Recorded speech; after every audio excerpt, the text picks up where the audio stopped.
আবৃত্তি কৰিবলৈ লোৱা কবিতাৰ শিৰোনাম নিয়ৰৰ বৰষুণ।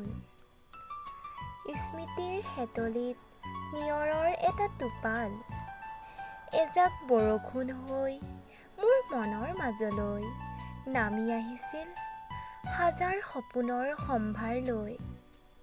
বৈ আহিছিল সিদিনা নিয়ৰৰ প্ৰথম জাক বৰষুণ, ক্ৰমে হৃদয়ৰ পৰা হৃদয়লৈ মৌনতায়ো কঢ়িয়াই লৈ আহিছিল মোৰ হৃদয়ৰ মাজলৈ থাপ মাৰি বৰষুণ জাকৰ এটা টোপাল মাথো।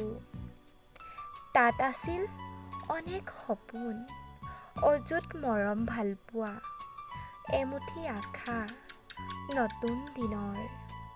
সপোনৰ সোণালী পথৰ সন্ধানত বৰষুণ জাকেও আৰম্ভ কৰিছিল অবিৰত যাত্ৰা।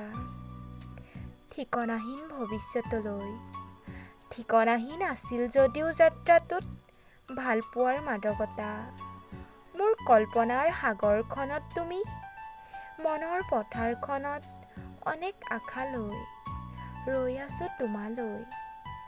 আহিবানে তুমি মনৰ মাজত সাঁচি ৰখা মনৰ সংগোপন বতৰাবোৰ কবলৈ।